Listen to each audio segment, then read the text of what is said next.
Nobody asked Charlie Woods how he felt about it. Nobody asked Miles Russell either.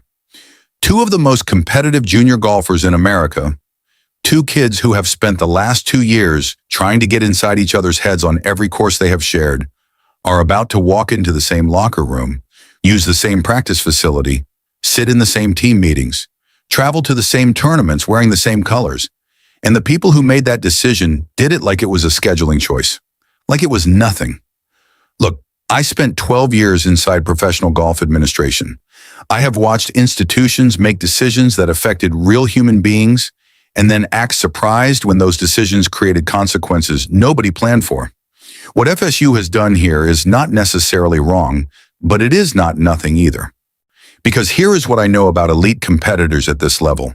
And believe me, I have watched enough of them up close to say this with complete confidence.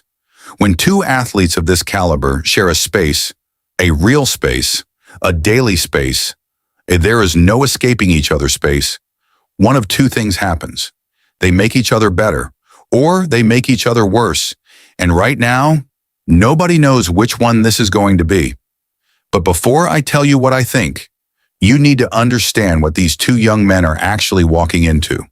Let me take you back 6 months, because the FSU decision did not happen in a vacuum.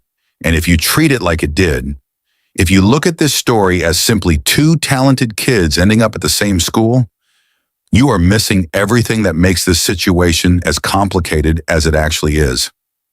6 months ago, while Charlie Woods and Miles Russell were not teammates, they were opponents. Real opponents. Not the kind of opponents who shake hands at a tournament and go home friends.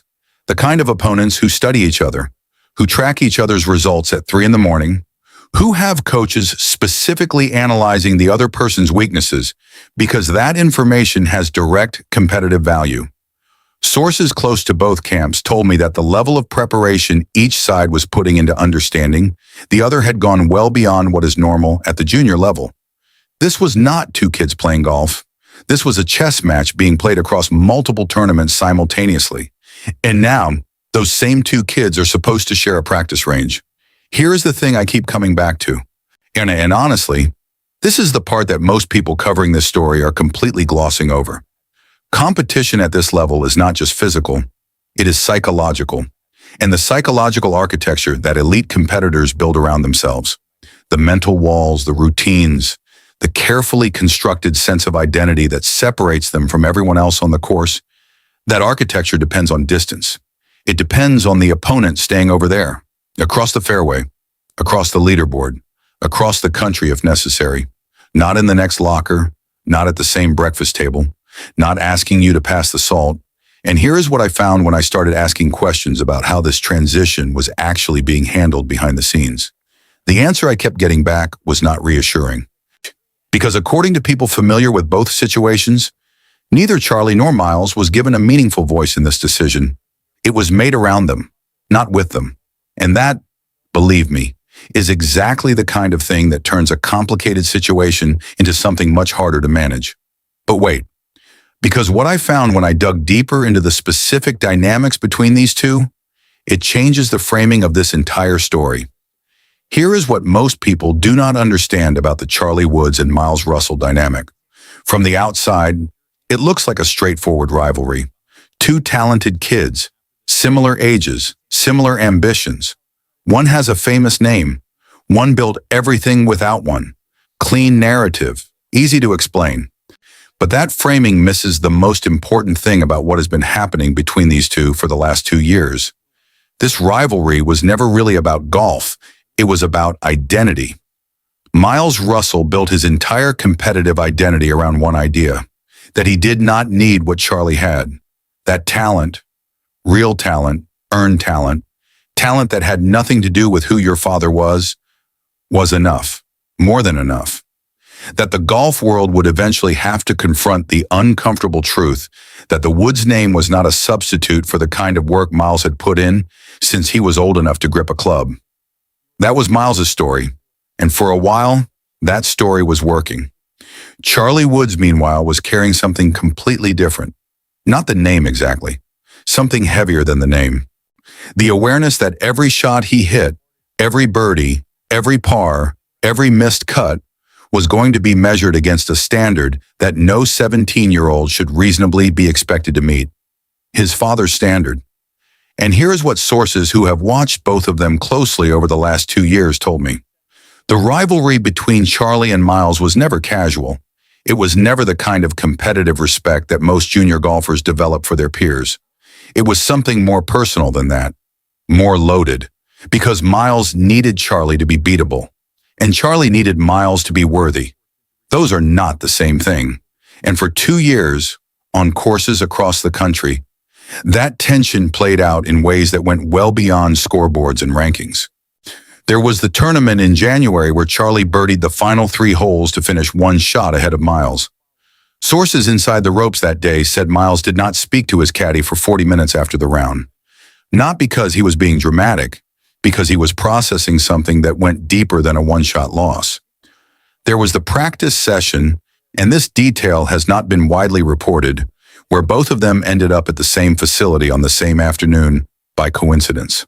According to someone who was present, they practiced on opposite ends of the range for 2 hours without acknowledging each other once. Not hostility exactly. Something more complicated than hostility. 2 people who understood each other completely and found that understanding deeply uncomfortable. And now those 2 people are going to share a program, a coaching staff, a travel schedule, a team identity. Here is what I keep thinking about when I consider this situation.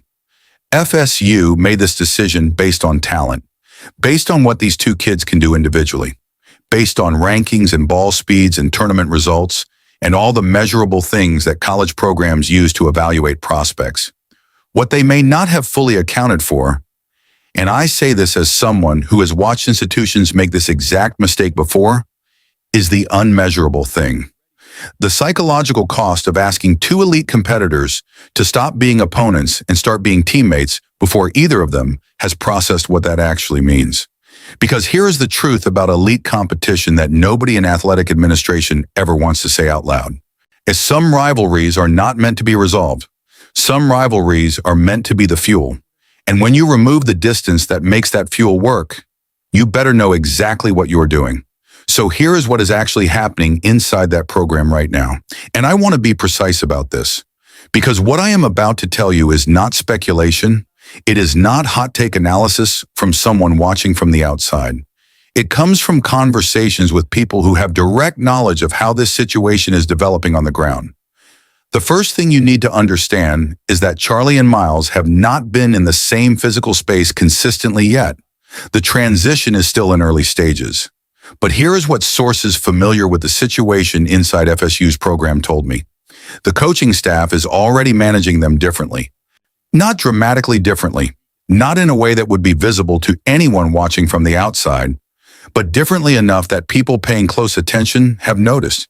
Charlie is being given space, specific, deliberate space, the kind of space that a coaching staff gives a player when they understand that the player's development depends on psychological room more than technical instruction right now. Miles is being pushed directly, specifically, in ways that sources describe as unusually demanding even by the standards of a program known for its intensity. Now, I want to be careful here, because there are 2 ways to interpret that information. Interpretation 1, the coaching staff is being smart. They understand that Charlie needs to find his own voice without his father's shadow, and that space is the only way that happens. And they understand that Miles responds to pressure the way certain elite competitors respond to pressure, by becoming sharper, more focused, more dangerous. In that interpretation, FSU knows exactly what it is doing. Interpretation 2, the coaching staff is creating a dynamic where one player feels protected and another feels targeted, where the psychological balance between 2 already complicated competitors gets pushed further off-center before they have even had a chance to establish any kind of functional working relationship. In that interpretation, FSU has made a significant miscalculation. Here is the detail that I cannot get out of my head. According to a source who has spoken with someone inside Miles Russell's circle recently, Miles is aware of the difference in how they are being handled. Sure, he has not said anything publicly. He has not said anything privately in any way that has reached the coaching staff directly, but he knows. And here is what 30 years of watching elite competitors taught me about what happens when a competitor of Miles Russell's psychological makeup becomes aware that he is being treated differently than his direct rival. He does not complain. He does not confront. He stores it. And at some point, on some course, in some tournament, under some specific pressure, he uses it. I want to step back from the tactical analysis for a moment, because there is something bigger underneath this story that I think deserves to be said clearly. What FSU has assembled here, intentionally or not, is something that college golf has never quite seen before. Two kids who represent completely different answers to the same question. The question that every generation of golf asks eventually. What does it actually take? Miles Russell's answer is this. It takes work. It takes sacrifice. It takes waking up before everyone else and staying after everyone else leaves and building something from nothing with no famous name and no famous father and no shortcut available, because there is no shortcut when you are doing it the hard way. That answer is true. Charlie Woods' answer is different. It takes all of those things, and then it takes something else, something that cannot be trained or developed or coached into existence. Wonky, it takes the weight of knowing that the person who built the greatest career in the history of this sport is watching every single shot you hit and measuring it against a standard that exists nowhere in writing but lives in both of you completely. That answer is also true. And here is what I think college golf, and honestly, the PGA Tour, watching from a distance, does not fully understand about what happens when those two answers share a locker room. This is not a feel-good story about rivals becoming teammates. This is a pressure cooker. And the question is not whether the pressure builds. The pressure always builds. The question is what comes out when it does. Tiger Woods was forged in pressure that most people never see up close. Earl Woods understood that pressure was not the enemy of greatness. It was the condition of it. Charlie grew up knowing that. Miles Russell learned it the hard way on his own.